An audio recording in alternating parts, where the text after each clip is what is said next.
Welcome to Logos Bible Software Tutorials, and today, part 5 in the workflow of the Bible study workflow.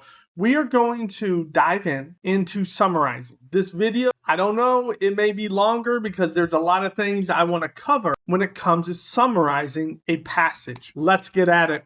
Here we are.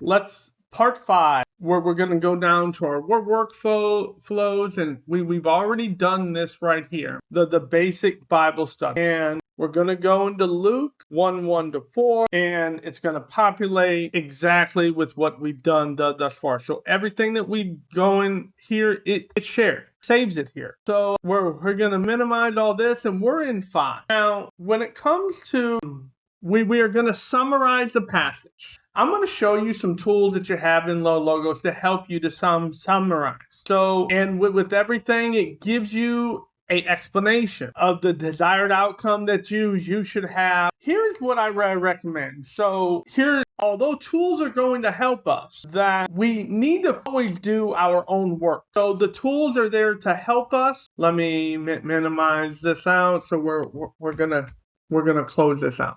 So we aren't going to use it. So the tools are a guide, a check. They don't do our work. So what I recommend, you summarize this passage of what you think this passage is doing, and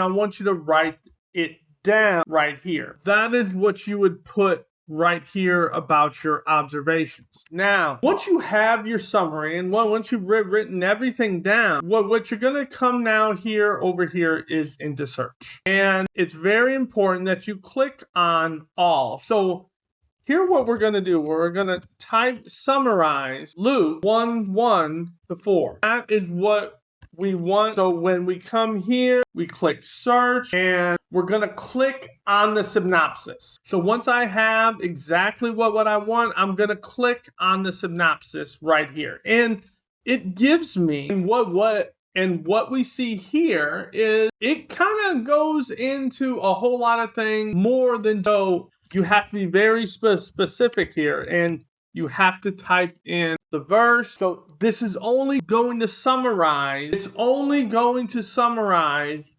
verses 1:1-4. That's all it's going to do. So this is a bit more, but it gives you an explanation of the passage. Now, you might be saying, well, I can come over here and I could go into tools and I can summarize. Now, for whatever reason, logo, it only, when you click it under here, it only does the chapter. So it's going to give you everything in that chapter. It does not summarize the passage. Just keep that in mind. So some people may find it hard to summarize this. What are the core components? I think when it comes to summarizing and I'm outlining your passage at some levels, it's almost those things are you cannot separate them. So you've got some tools here at your disposal. So when we click formatting, so we're going to click on formatting and we're going to click on reformat. We're going to click on this right here. There are two features I want to show you. One is the discourse features. So there is documentation in the Lexham Discourse Analysis.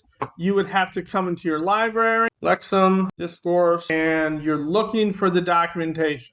If you get into this right here, this will tell you, or you can even come into here, and this will give you the philosophy behind Stephen Runge's philosophy behind discourse.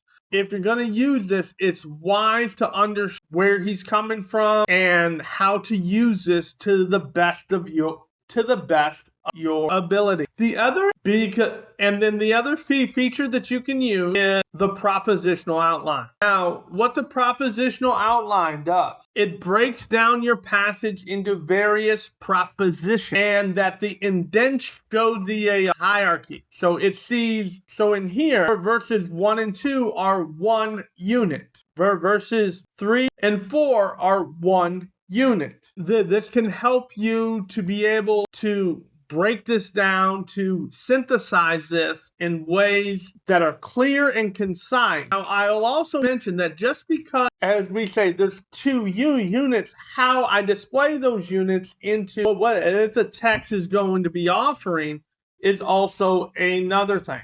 If you have this resource, especially within the Greek and or Hebrew, I would consult the Lexham Discourse Greek New Testament. So one thing that it has a breakdown of these various terms. Whereas if I looked into the ESV and let's say I'm going to go to reformatting, I want to go into the discourse features, it also has it there as well. So if I hover over here, it's going to give you an explanation of what this is. And so it's going to give you an explanation of everything, of what each term is, read into, and basically how this works is that the things that are indented are subordinate.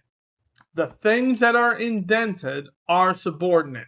So this would be the main thought here in clause 1. And so this would be that the independent clause, and verse 2 would be the subordinate clause. One thing that you'll, and as I've said, that that there's some, you have to do your own critical thinking here. So so here's how I would break this passage up. Verses 1 and 2 would be very simply that the situation of Luke's writing. So right here is explaining the situation, and that situation is this. Many people had wrote about Jesus's life, and the ones who wrote, and they were eyewitnesses and ministers. So in right here, I'm just going to write many people wrote about Jesus' life. And I'm going to put verses 1 and 2. Now, number 3 would be describing how he wrote it. How and who. So verses 2,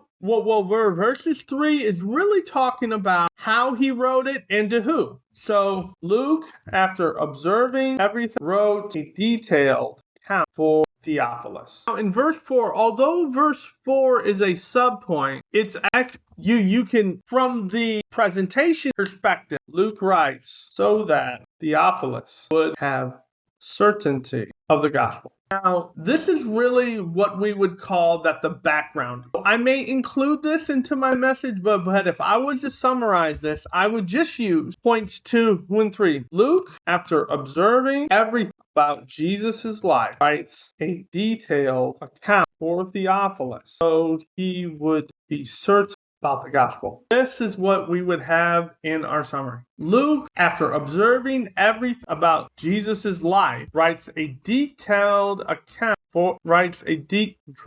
about Theophilus. I could also put, just so I know here, verses 2, this would be in verse 3, so he would be certain about the gospel in verse 4.